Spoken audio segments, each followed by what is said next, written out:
Well, welcome, Julia. How's the weather up there?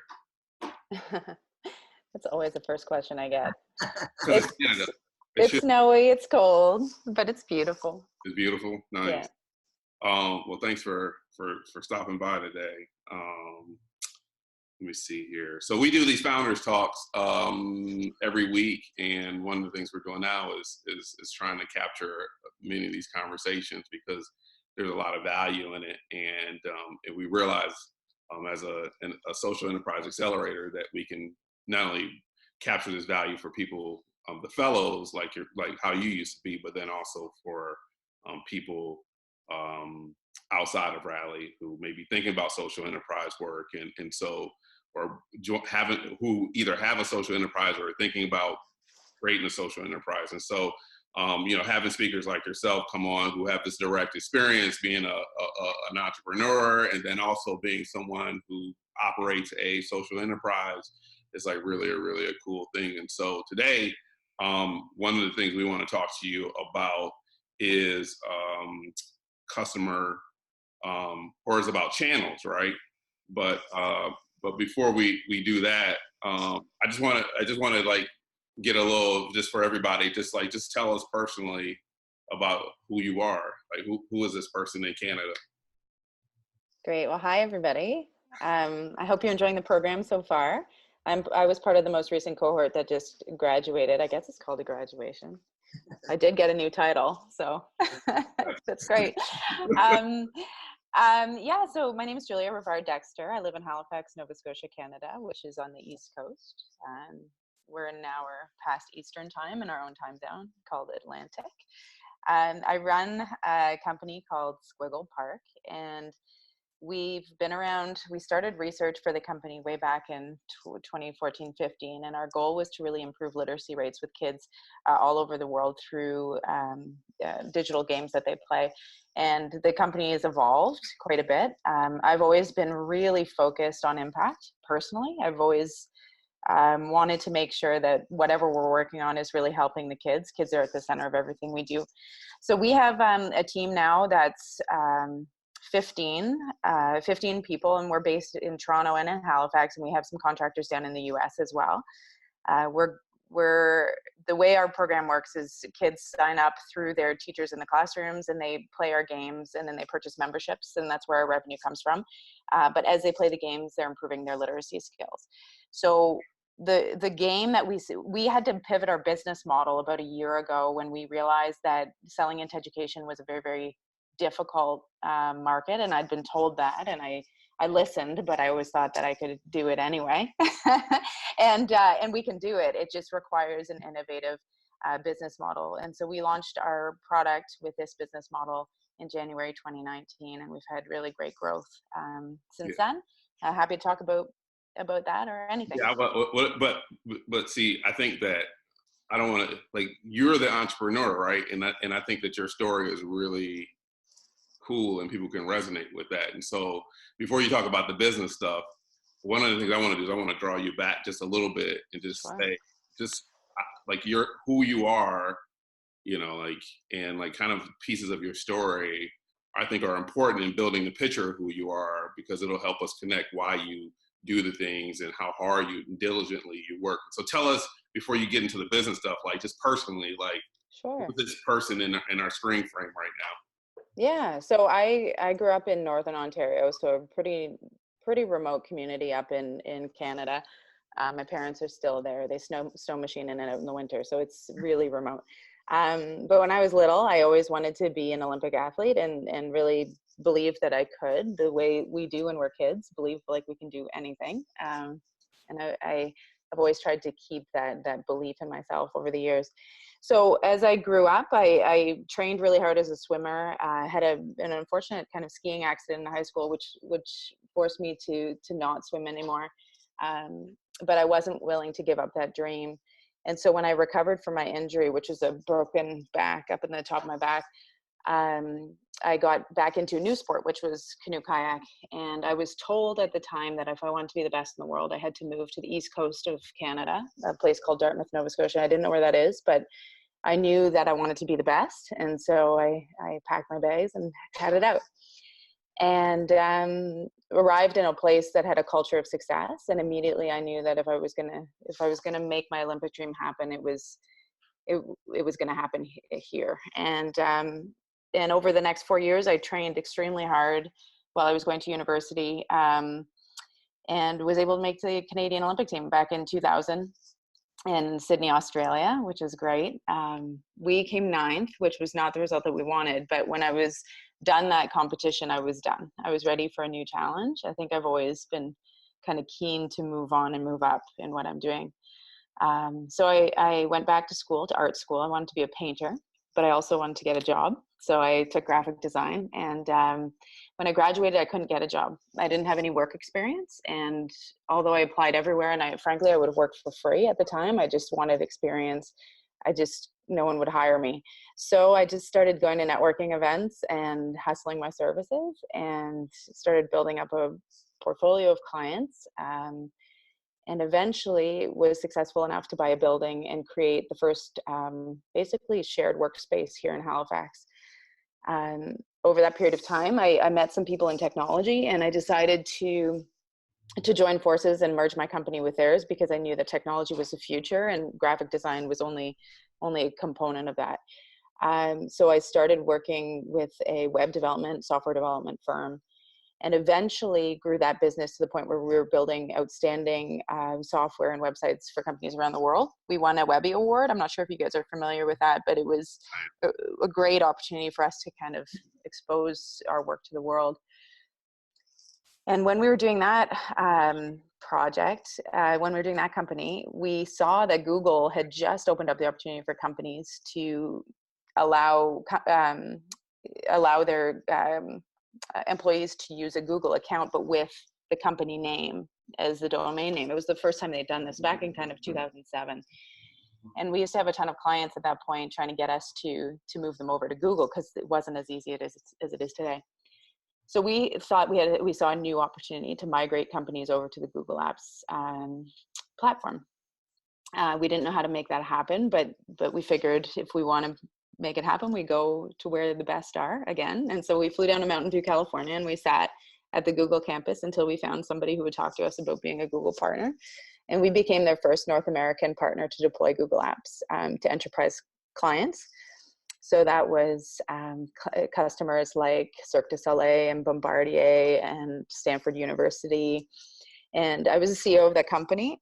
So you can imagine I was a painter, art school grad, sitting across the table from, the CIO of major enterprise, telling them we could migrate their account. So didn't know what I was doing. But pretty picture for him, right? Yeah, yeah, that's right. Yeah, won them over somehow. Well, we were the only ones doing it at the time, and we were one of only 5 premier partners for about 5 years. I sold that company in 2011 because it really became commoditized, and it was kind of soul sucking. It was not really something that made me feel really that inspired, but a lot of great learning.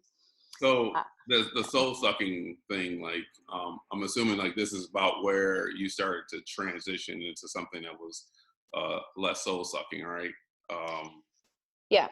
So went back to the software company we had built at that point after I sold this company, and having had dealt with an extremely difficult partner at the time too, like it was a very difficult partnership as well in that business. So having been freed of that, I was able to go back to the software company and think about what I really wanted to be working on.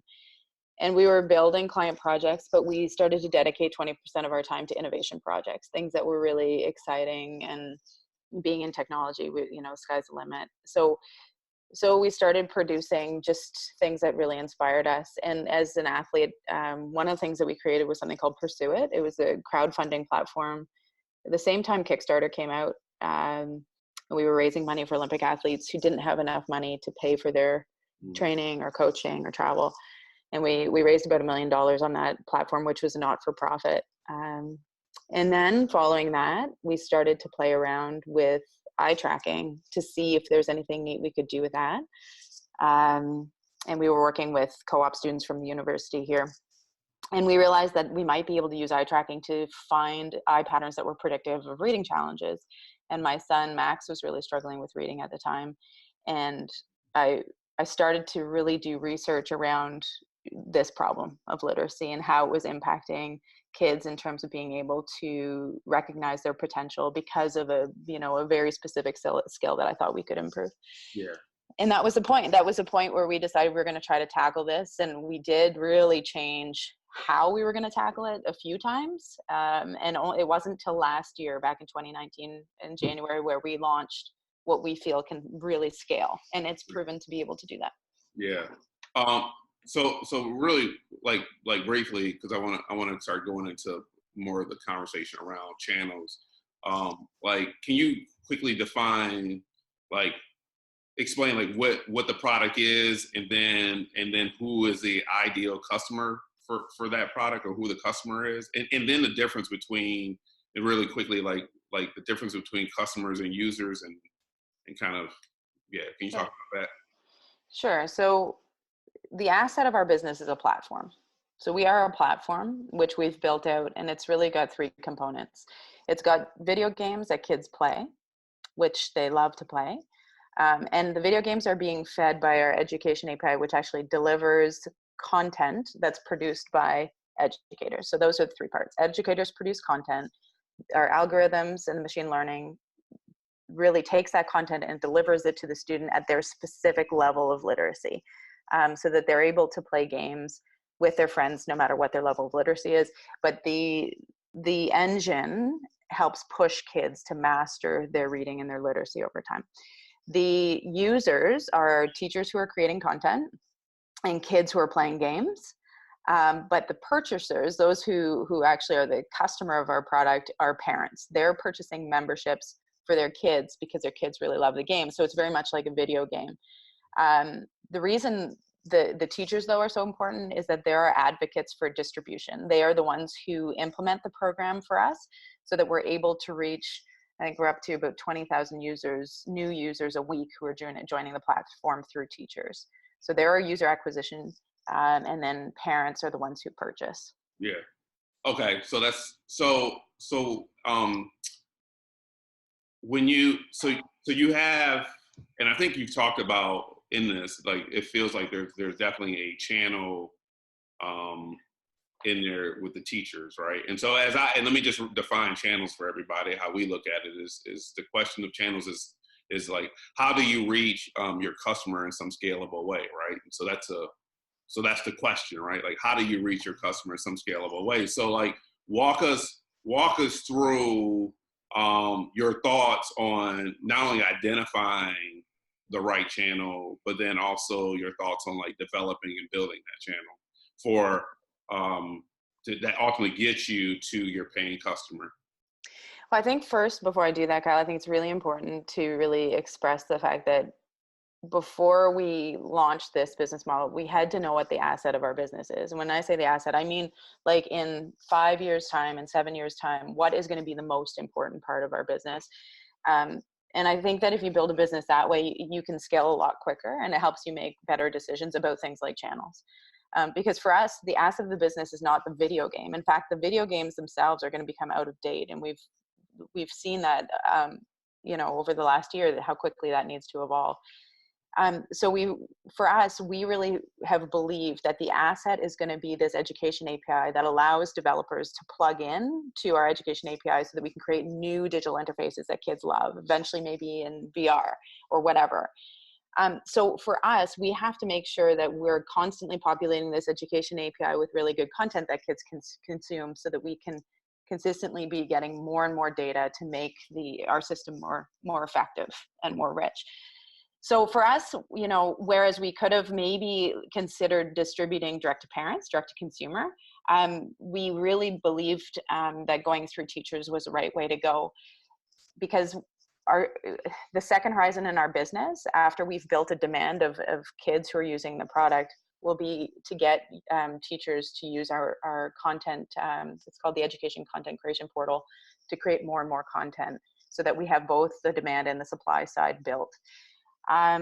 So for that reason, and because we did a lot of research on kind of small to mid-sized video game companies that are really struggling right now because marketing's so expensive. I heard you talking about Instagram before I hopped on, but you know, Facebook and Instagram and various marketing channels, if you're going direct to consumer, are very expensive. So you have to be prepared to invest in that.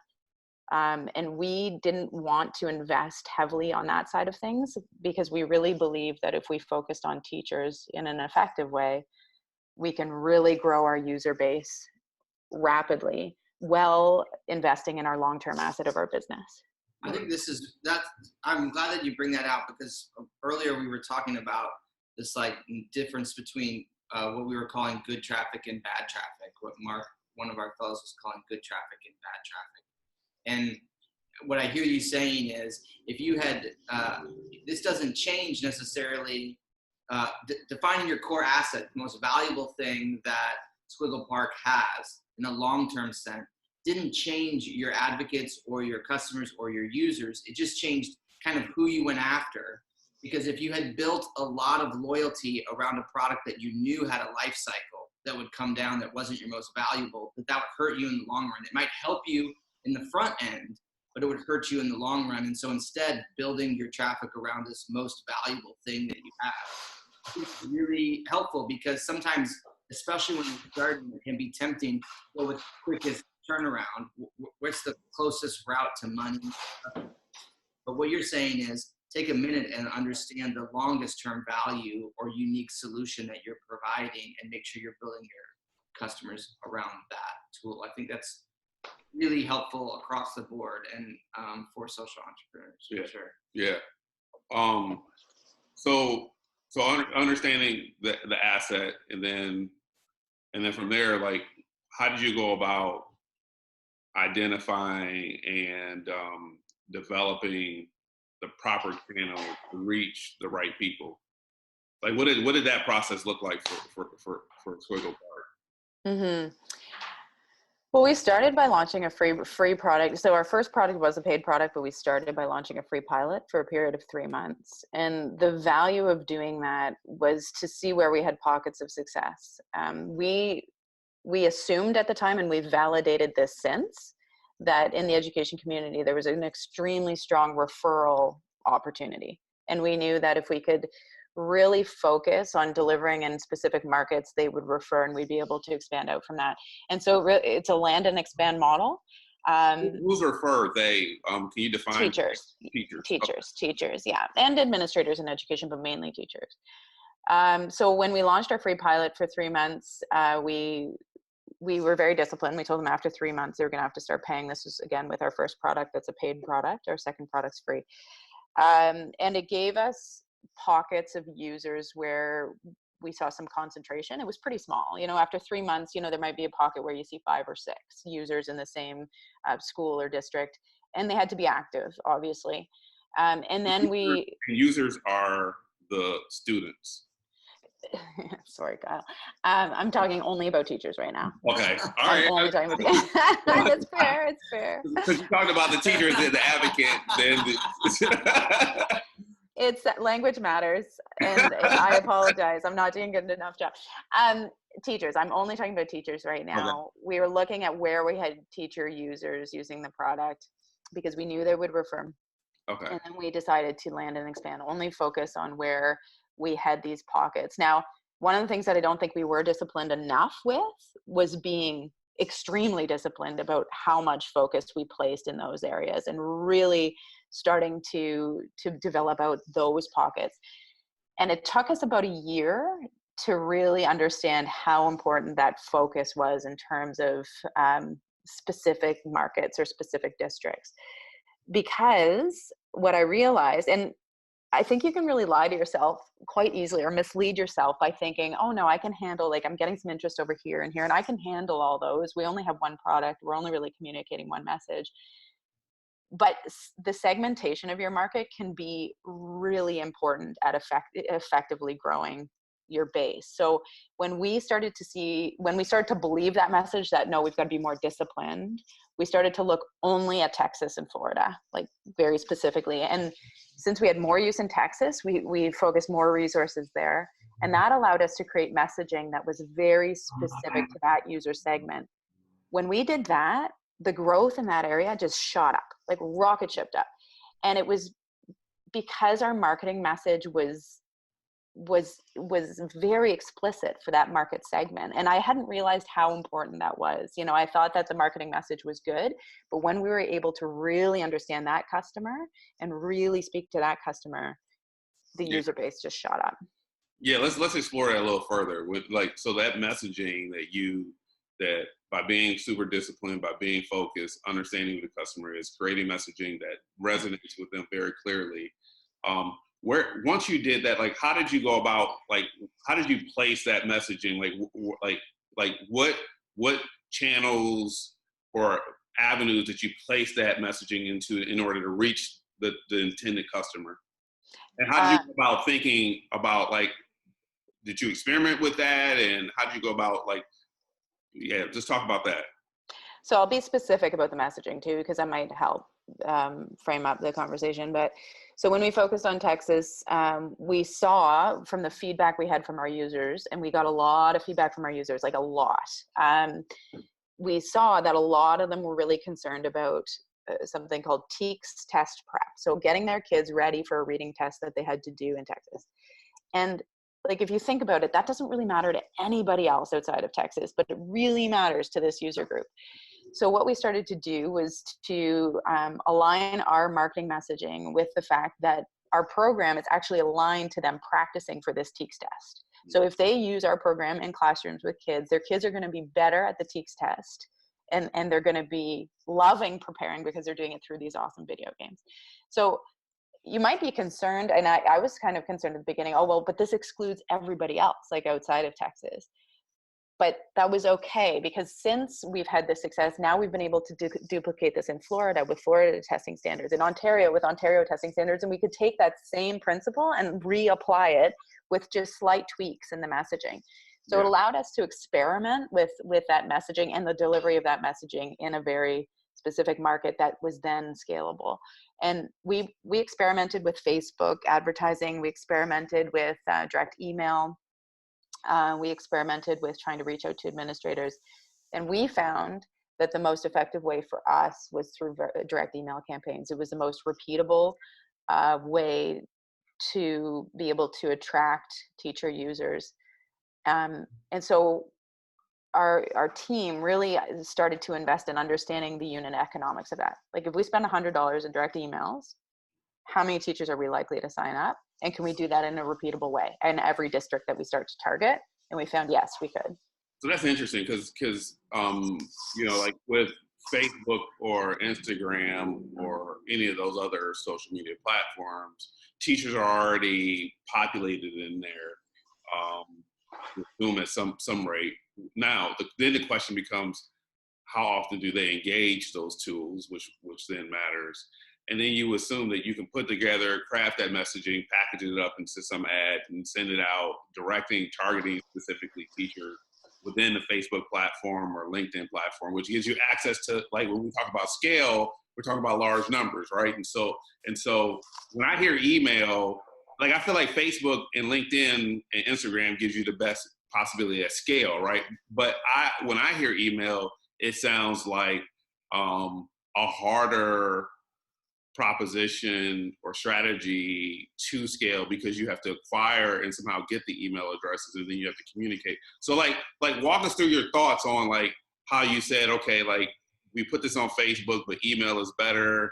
Like, what were the metrics? And then the next question is, like, and maybe this is like a hidden secret. You say, shut up, Kyle. Like, I want to tell you how I did this, but like, to get email addresses of teachers, you wouldn't think that that's the easiest scalable solution. So, like, walk us through that. So when we had experimented, that definitely was a concern. But what we did was we reached out, we used Upwork. I'm not sure if you guys are familiar with Upwork. You can get contractors for super cheap on Upwork from all over the world. So it's a really great resource if you need anything, like from graphic design to web development to list building.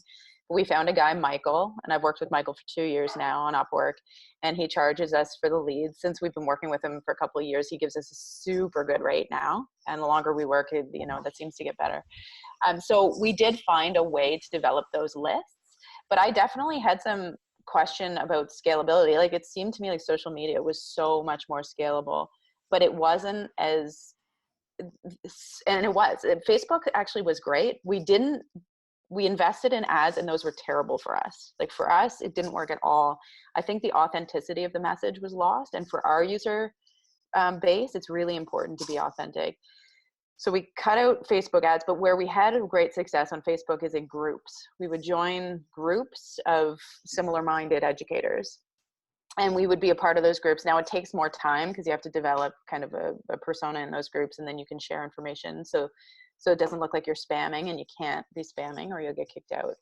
And we had great success there, but it wasn't as controlled. It wasn't as disciplined. Like, when we put it out there, it was like scattershot who we were going to get to sign up. And what we found was that even though we got people signing up, their activation rates were lower, their retention rates were lower, and their conversion to paid memberships were lower.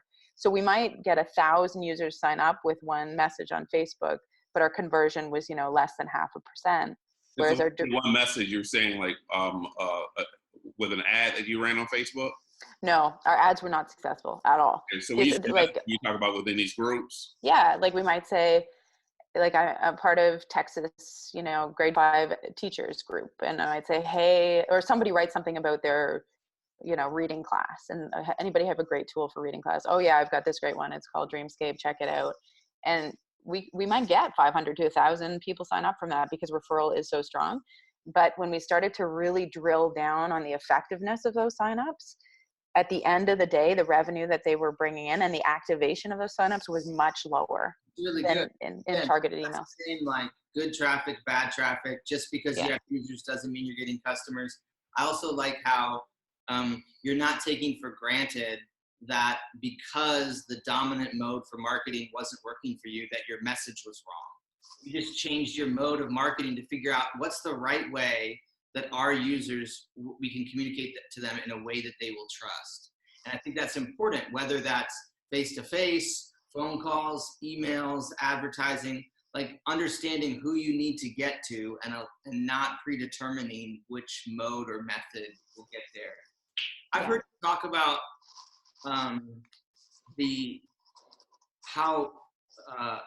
when a user gets signed up through their teacher, their potential to convert to customer, like how how much better it is if it goes through this one advocate channel of the teacher. Do you know what I'm talking about? Yeah. Can you mention that? Yeah. So, and I think this was a growth piece for us too. Like in 2019,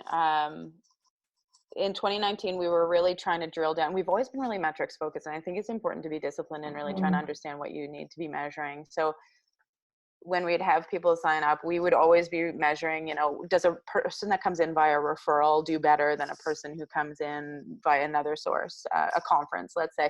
And we were able to see referrals actually do exceptionally well for us in terms of conversion.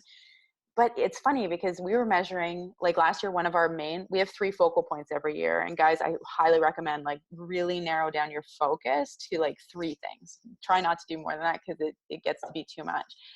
But one of our focal points was user acquisition, and we wanted to reach 1 million users. And at the end of the year, when we did our staff kind of all team meeting, we realized that was just such a vanity metric, because we could have 1 million users registering, but did they activate? And because they have to be activating to be learning, and we're not having kids learn if they're not using the platform. So if you guys are in a business like ours, you're probably measuring monthly active users. We totally threw that out. We're like, we don't care about monthly active users. We care about monthly active learners. So we measure MAL now, not MAU. And we were able, through our data on the product side, to see, okay, kids are actually progressing in their reading if they answer 100 questions minimum per month. And so that's our metric now. And it's a much lower metric. And so it sucks because, like, we used to be looking at 400, 500,000 a month. And now we're looking at, 150 to 200,000 a month. But that's the metric that really matters, because if they're not playing at that level, and it's focused on the questions that they're answering, then we're not actually having the impact that we want. And that actually was, although the numbers dropped in terms of what we're looking at, it inspired our team to be really excited about what we're doing, because we really felt for the first time that we can measure impact effectively, which took a long time. And it took these guys hammering on me for like a long time, and it wasn't easy. I love how simple that is. Like, we're going to measure monthly active learners instead of monthly active users. And if you were building a business and you were delivering eyeballs to advertisers, your users would matter way more, because your customer is these advertisers and your proposition is kids' eyeballs. But instead, like, your unique value proposition, your customers' parents, your unique value proposition is that we're going to create a space where they want to learn, where they're learning by accident, they're having fun doing it. So then your value proposition is aligned with your mission. So now you can measure your mission and increase the productivity of your product.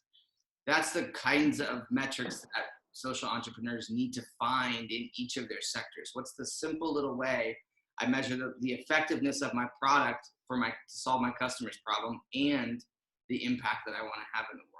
That's a great So Julia, I want to segue on with that and say, like, you realize who the best customer is that gives you your best monthly active learners, and so in how do you what is walk us through your thoughts and strategy on terms of, like, how do you acquire or get to those people today? Like, how do you find them, like the components, the processes, the activities, like how do you do it? Because it sounds like it's a combination. Well, you said it was, you tried groups and then groups didn't work. Well, no, first was ads, and then you realized ads didn't work, and then the groups didn't necessarily work and get you the users, but not the ones, the high quality ones. And then you talked about email directly to teachers, because teachers are the ones sitting in the classroom and they have a certain amount of students sitting around them. So walk us through, like, let's back up to the email one and why you chose emails and why you see teachers. Are you saying that you see teachers as an effective channel for your work? Yeah.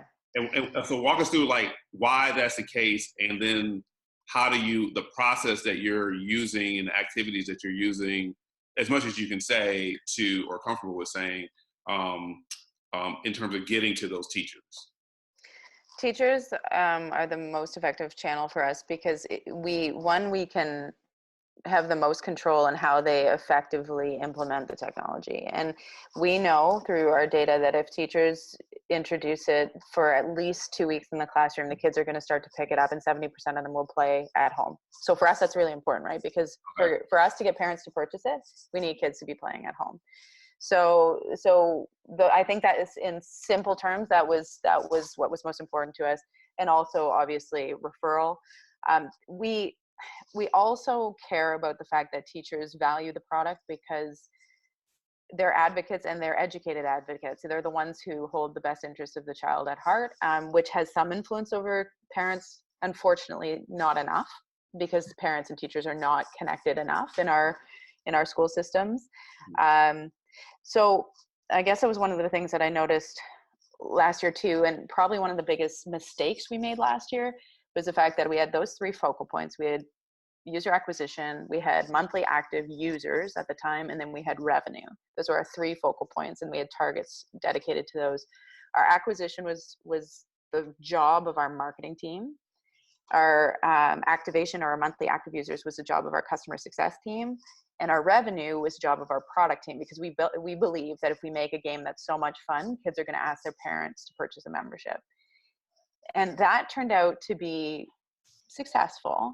But what I realized was it totally killed the alignment in our company. Like, killed it. Everybody had their silo that they were focused on, and they knew what they had to do. So individually, like in terms of an individual ego, they were all very focused and very successful. But in terms of collective ego, we were missing a huge opportunity. So this year, when we looked at focal, and I heard this, like I kept hearing it throughout the year from staff, like, oh, I'm feeling a bit siloed. I'm not able to connect so much with this group. And so at the end of the year, when we did our annual review, alignment was the context. Like, how are we going to align? And Kyle, we looked at the user life cycle from the time they hear about us to the time that a parent purchases. And we started to identify in that whole pathway, where are there areas that we can really improve our conversion? Because it's not just about a marketing channel to reach the user. Once you reach the user, you have to get them to buy your product, right? In our case, it's not just like that. So we found that there was specific areas, and we looked at them all, and we boiled them down to 3 specific areas, and we based our focal points on that.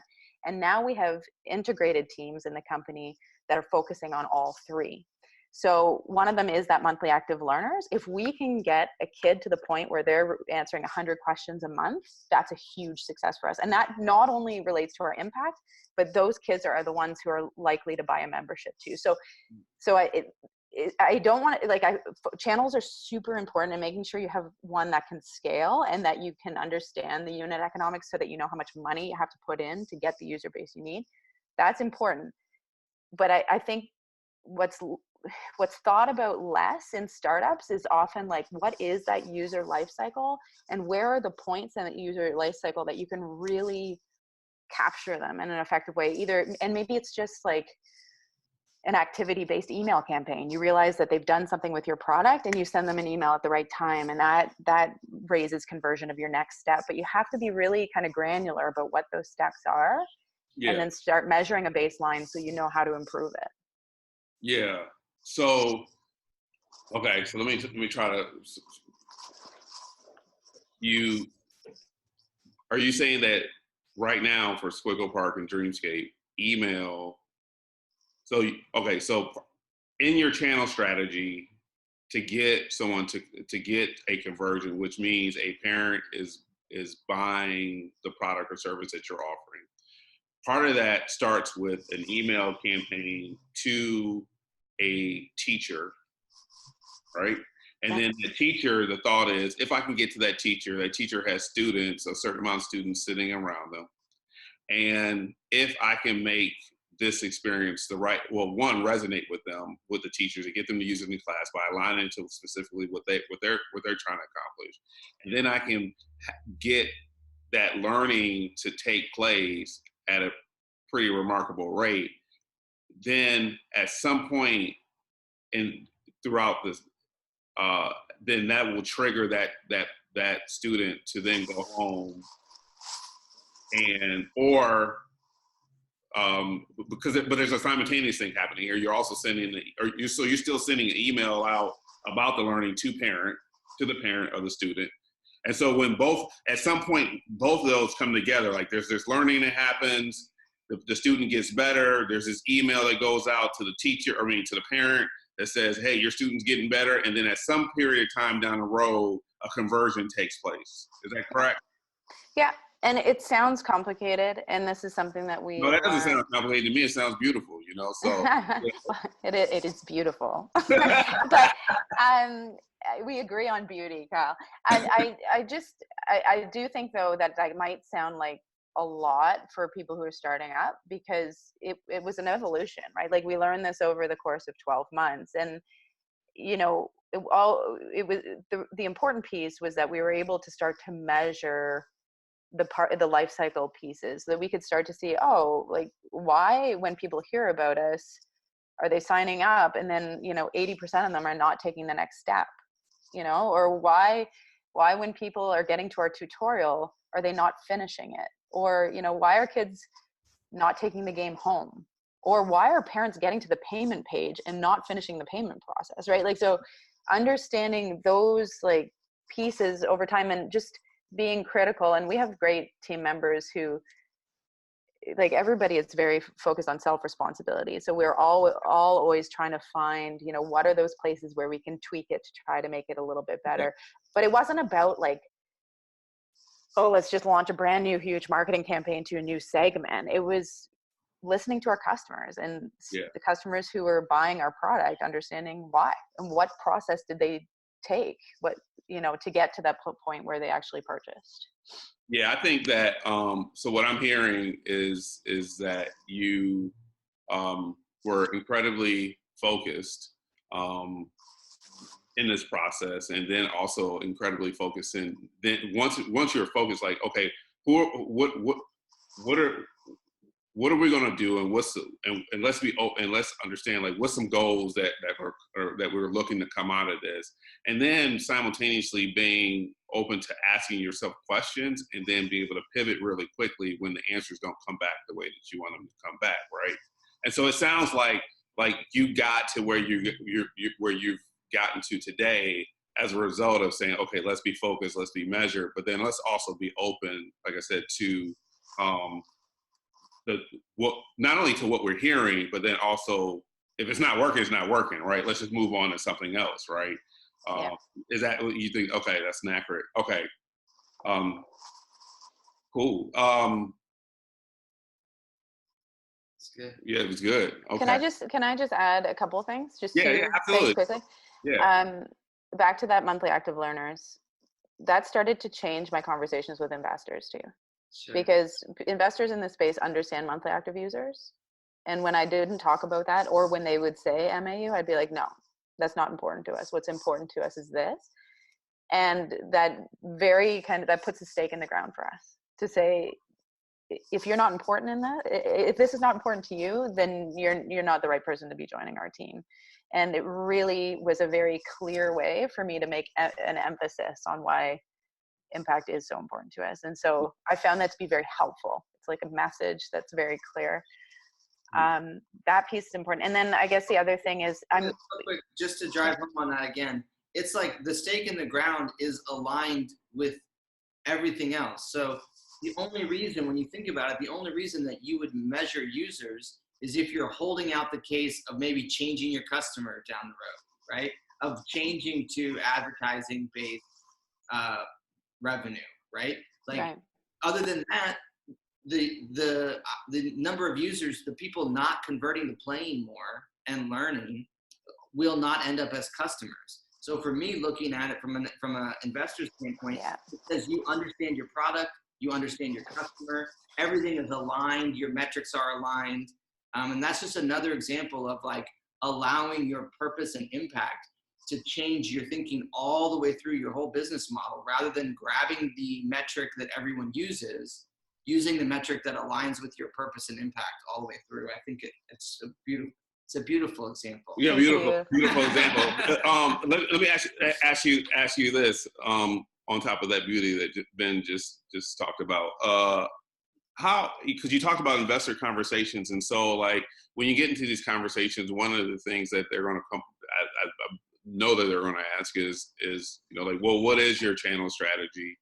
And then when they talk about like the acquisition rate, like, so they're looking for that channel strategy, and then they're looking for like, okay, is it some kind of repeatable, scalable activity, and then put numbers to that. And so like, how are you there where you can talk about that and with some predictability show that if you do these series of things and you wait this long, then it will net a customer at the end of the line or conversion, and then also putting a number around that? Or is that still something that you're in the process of still trying to fine tune and tweak? No, we're there now. Yeah, so it took the year though. It really took the year, and we had assumptions. Like we had assumptions about what those numbers would be, and but we had to prove that out in a repeatable way. And so we are at that point now where we can show that we can consistently achieve the conversions, from a channel outreach perspective all the way down to the revenue point. And what's really helpful there is when you can understand it at a really granular level, then when they ask you about, well, what are you going to be spending on? You can be very focused. Well, I know that if I spend it here, I'll be able to have this outcome. And they can't really say bullshit, because you say, no, like, look, I've got the numbers. I just need to be able to invest in growing this. Yeah. So that's very helpful. So so how often do you hear that investors in conversations go to that thing about channel strategy, acquisition rates, and just like, the challenging of channels, like how big of a piece of the conversation is channels within these? Right now for us, I think it's a really important piece. So I think that when we were earlier in our evolution, because we did raise like a kind of friends and family round in the early days and kind of pre-seed, and then yeah, but just to, you know, to sustain the business as we were growing our revenue, at the early stages, it was about our story. You know, it was about the founders, it was about the team, and it was about the story. And frankly, people didn't care if the technology worked. They just had to believe that I was going to be tenacious enough to make it happen. right. And I think that's the right thing to be investing in at the beginning. But at the stage we're at now, it becomes exceptionally important. You know, being able to very clearly not only articulate your channels, but being able to show how you're measuring the success in those channels and how you're going to grow those channels are just, that's critical at this kind of pre-Series A, Series A level. If you're not there, you're going to really struggle. Yeah, that's awesome. So what I want to do is I want to open it up to the fellows. Just if you, so everybody's mic is on mute, just so that way we can limit the interference. And so if you have a question, open up your mic, and then once you're done, you know, close your mic. And so let's go ahead and get that going. Anybody has a question for our star, Dr. Rivard?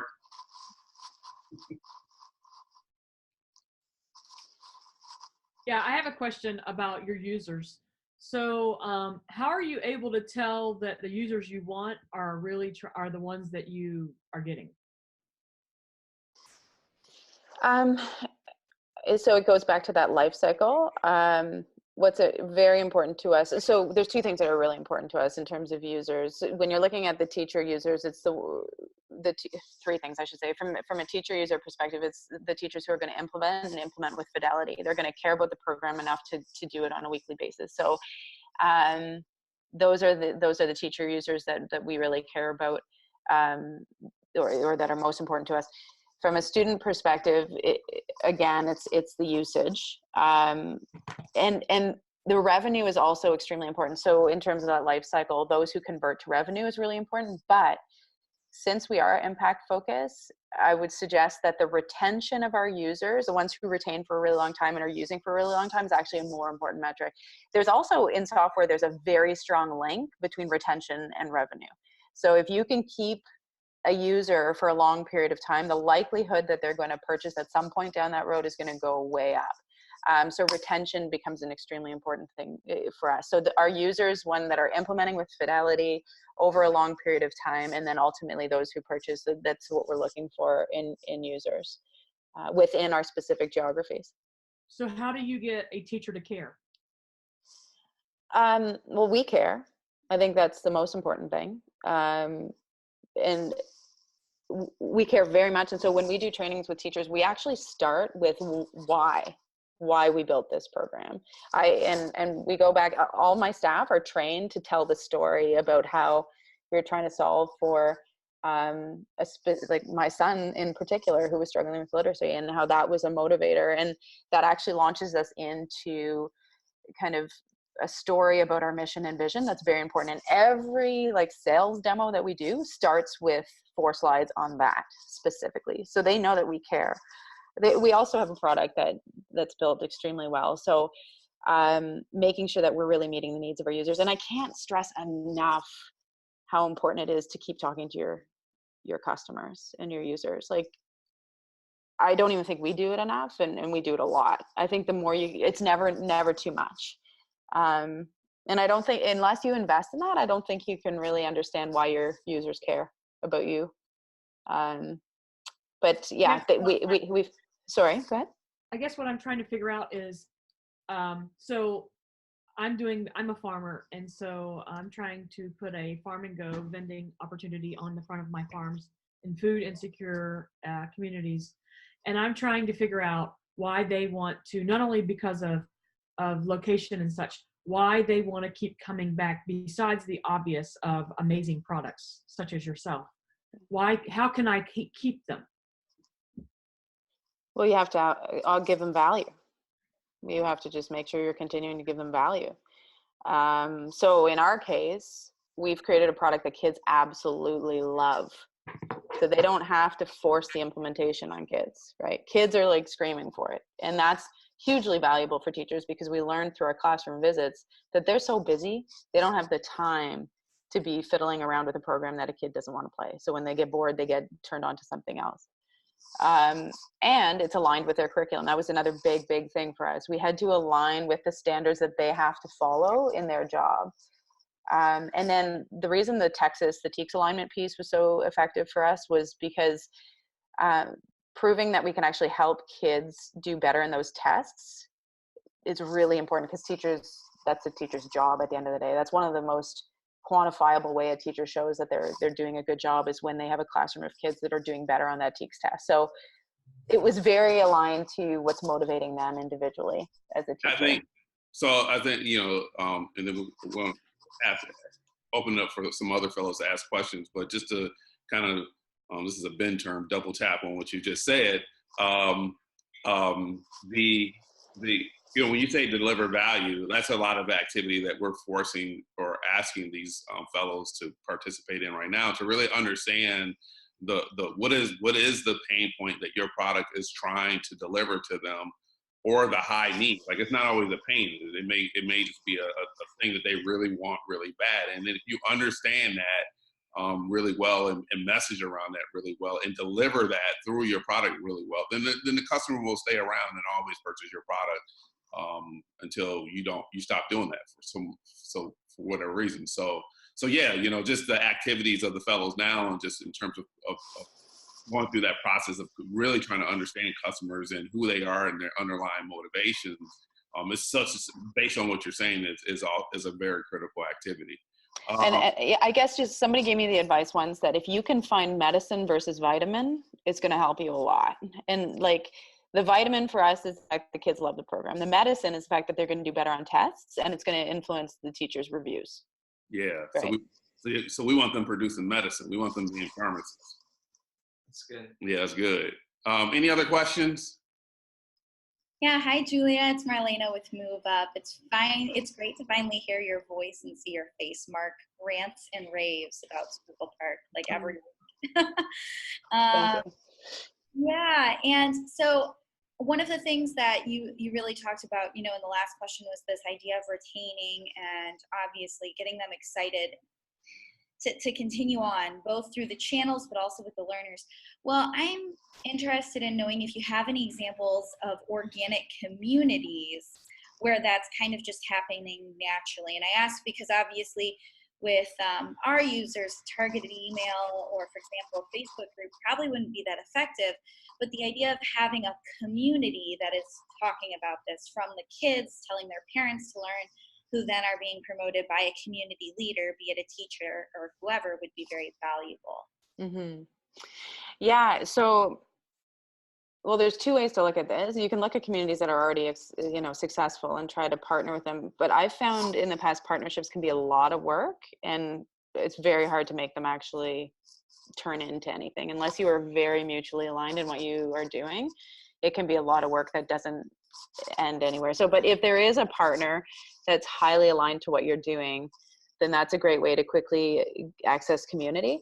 The other way is to build community. And we tried to build community, in the early days through an advocacy program, a certification program, and it all wasn't successful.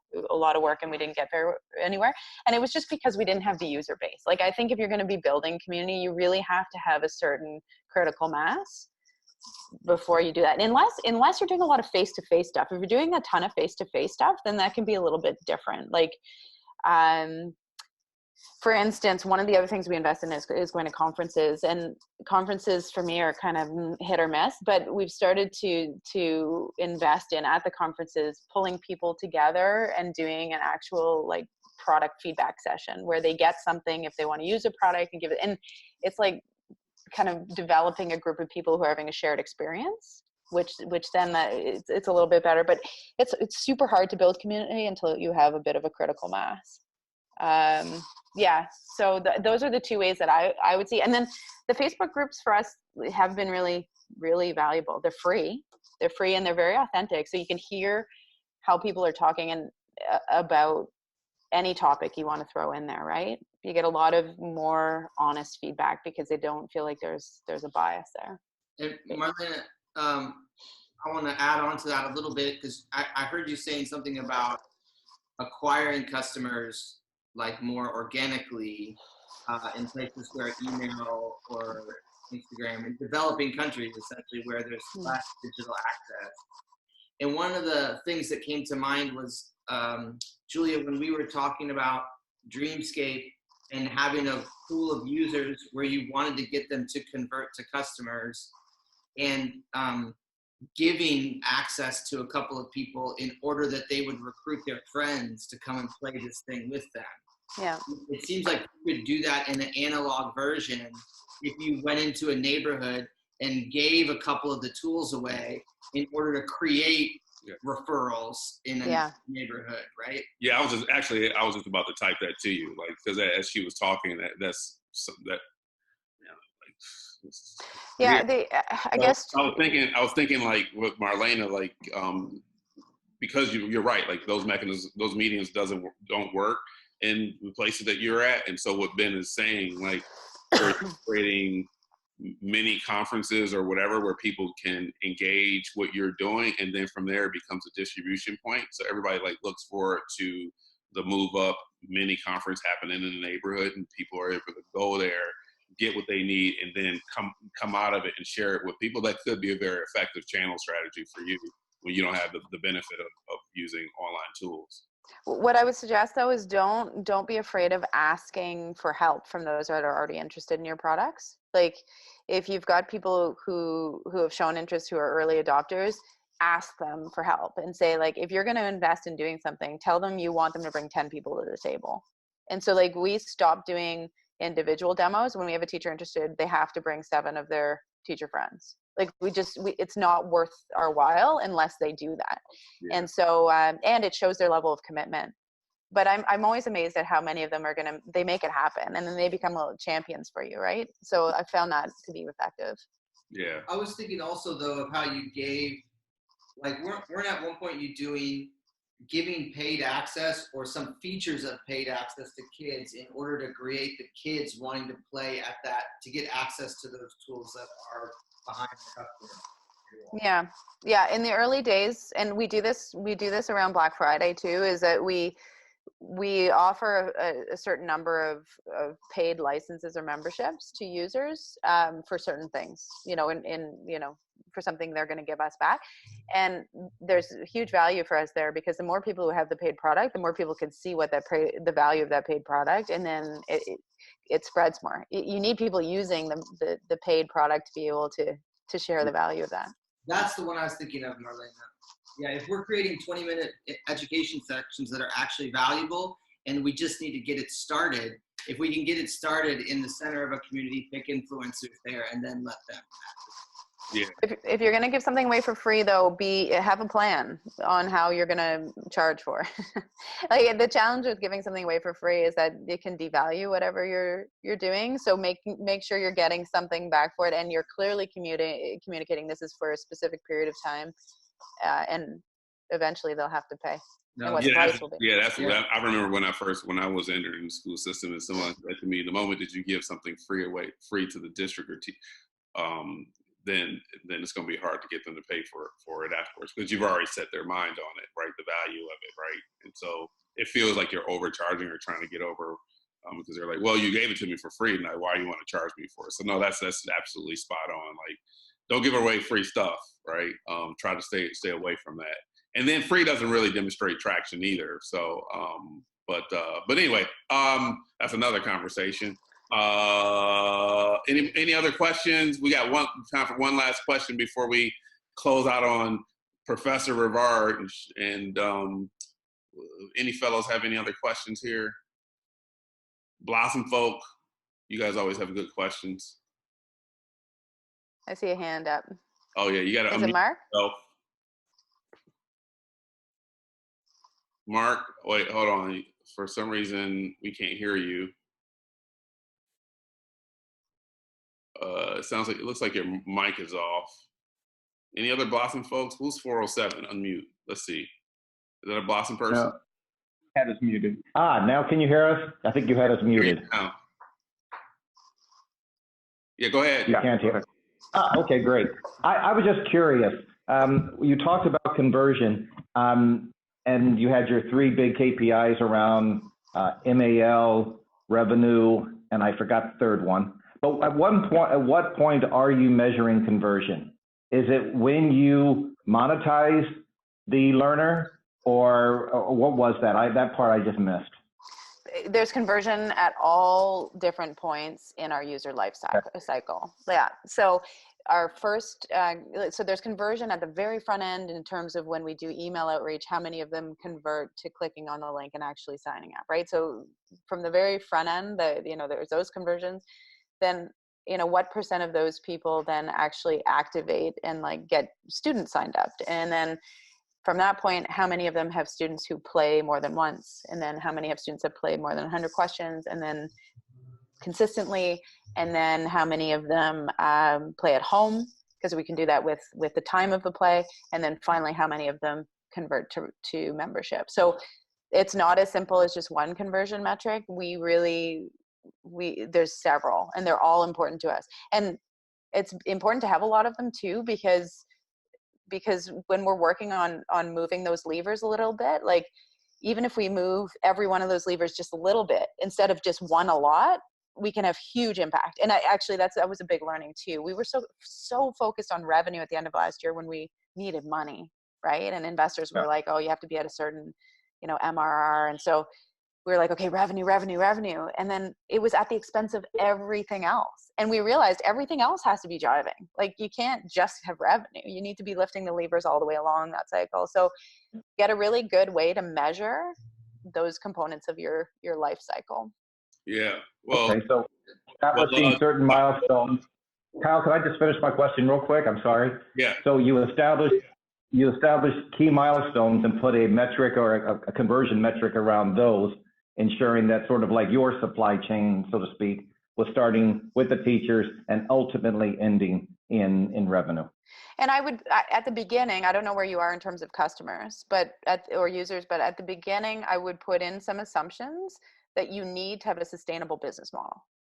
Like for us to be able to make the revenue that we need to have this many users and they have to be converting at these points down the line. And you can make that your baseline, because at the beginning you don't have baseline metrics, right? So, but you have to have something that you're striving to achieve, and then start measuring to those. And then you can start to see, okay, where do I have my biggest gaps? Okay, I'm able to sign up a ton of people, but are they actually using my product? No. Or vice versa, tons using my product, but I only have a few signing up. And then you can really see where along the road you have to really invest in improving those metrics and conversions. Yeah. That's awesome. Dr. Rivard, high five. Thank you for joining us today for this edition of Founders Talk on Channels. Your insight is always super valuable, and it's also always super cool to see you. Hopefully we'll see you in maybe in Nova Scotia if they invite us up there to.